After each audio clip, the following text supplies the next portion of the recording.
je voudrais vous encourager à refuser de vous retrouver dans des situations où vous êtes un peu comme des mendiantes d'amour, vous voyez. Et une autre fille, un jour, elle me dit que il y a un homme qui l'a abordé, il n'arrêtait pas d'insister. Elle dit qu'il voulait qu'ils se mettent en couple, qu'ils sortent ensemble. Et il lui dit à un moment donné, tu sais, tu vas voir. Il était déjà avec une fille, hein, également dans ce cas-là, il était déjà avec une fille dans une relation. Il lui dit, pour argumenter, pour la convaincre, il lui dit, écoute, euh, euh, dis-moi oui, et comme ça, je ferai de toi la titulaire. Voilà, je ferai de toi la titulaire. Bon, pour ceux qui ne connaissent pas le jargon, la titulaire, ça veut dire que parmi vous deux, c'est toi qui seras un peu comme la première femme, quoi. Bon, on peut pas parler de première femme parce qu'il n'y a pas mariage, mais c'est un peu ça. Tu seras la première dans mon cœur et l'autre fille sera la deuxième. Mais bien aimé, ne vous vendez plus moins cher comme ça.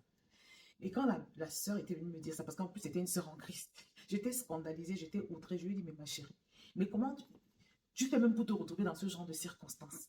Mais bien aimé, sachez que vous avez beaucoup de valeur. Considérez le temps que Dieu a pris pour vous créer. Ma soeur qui me regarde, surtout pour toi qui es en Christ, sache que Dieu a pris le temps de te créer. Il t'a sélectionné dans le lot. Il t'a choisi. Tu vois, tu es membre d'un grand royaume en fait. Tu as une grande valeur aux yeux de Dieu. Il te réserve le meilleur. Il dit dans sa parole que ses plans pour toi sont des plans de paix et de bonheur. Donc il faut que tu te mettes dans une condition telle que vraiment tu vas même pas permettre, tu vas plus permettre à de telles personnes de te tenir un tel langage.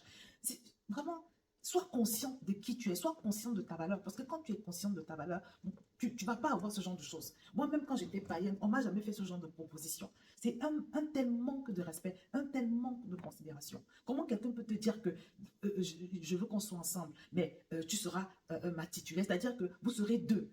Mais comment il trouve le courage pour te dire ça, ma bien-aimée? Donc, mes sœurs, faites attention à cela. Refusez fermement ce genre de choses. Je vais partager une anecdote pour finir de quelque chose qui m'est arrivé. Moi, j'étais déjà mariée. Vous voyez, ça fait plusieurs années, mais j'étais déjà mariée.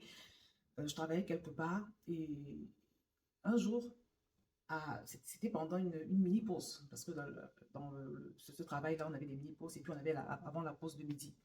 Donc, un collègue, il vient vers moi pendant que je prends de l'air à l'extérieur. Il me dit, Josiane, tu sais vraiment, je voudrais qu'on se mette ensemble parce que tu me plais beaucoup, vraiment, et tout, tu es mon genre de femme et tout. Donc, je lui fais comprendre que je suis désolée, ça peut pas aller parce que moi, je suis déjà mariée. Et vous savez ce qu'il me répond? Il me dit, tu es déjà mariée, oui, mais bon, sache que ça ne me pose aucun problème. Et bien aimé, il me répond que ça ne lui pose aucun problème. Je lui dis que je suis mariée et que on ne peut pas être ensemble dans tous les cas. Il me répond que ça ne lui pose aucun problème. Mais bien, quand il m'a dit ça, mon sang n'a fait qu'un tour. Parce que j'étais choquée en fait. Ça correspond tellement pas. Moi-même, quand j'étais païenne, je ne comprenais pas ce genre de raisonnement en fait. Donc, comme c'était une petite pause de 10-15 minutes, je ne voulais pas trop parler et je suis restée calme également. Je lui ai donné rendez-vous à midi. Je lui ai dit, bah, écoute, on va manger à midi ensemble. Donc, quand ce sera l'heure de manger, il faut on sera à la même table. Donc, à midi, il était le premier à venir me chercher. On est parti au restaurant de l'entreprise. Donc, c'était l'opportunité pour nous de discuter. Et je vous assure, pendant ces minutes-là, je lui ai parlé. Je lui ai remonté les bretelles, mes amis. Je lui ai dit, alors moi, habituellement, quand j'évangélise, je n'ai pas l'habitude d'avoir des mots durs, de promettre l'enfer aux gens. Mais ce jour-là, je lui ai promis l'enfer. Je lui ai dit, tu es dans la perdition. Et si tu continues comme ça, là, je te promets que tu vas finir en enfer, brûlé dans le lac de feu. Mais je lui ai parlé durement. Voilà. Et je lui ai aussi dit que son attitude vraiment ne m'arrangeait pas, que je ne trouvais pas son attitude normale en fait. Vous voyez. Et je vous assure qu'à la fin, quand j'ai fini de lui parler, il était tout tremblant comme ça. Il s'est excusé. Il s'est excusé de son attitude. Mais sœur, c'est ce que je vous encourage à faire. À chaque fois que quelqu'un va t'aborder, que ce soit un homme qui te propose d'être avec une autre fille ou bien voilà, qui sait pas trop ce qu'il veut, ou encore pire, un homme marié. Il faut lui parler en fait. Il faut qu'il reparte avec une leçon dans la tête. C'est très important. Soyez fermes, mes sœurs.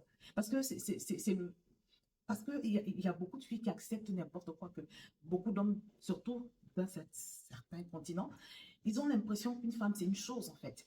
Voilà. Et même quand ils se marient, quand ils veulent épouser une fille, pour dans leur tête, c'est bon, elle va juste je vais pouvoir, du moins, elle va me permettre d'avoir des enfants, elle va me faire à manger, elle va satisfaire mes besoins sexuels.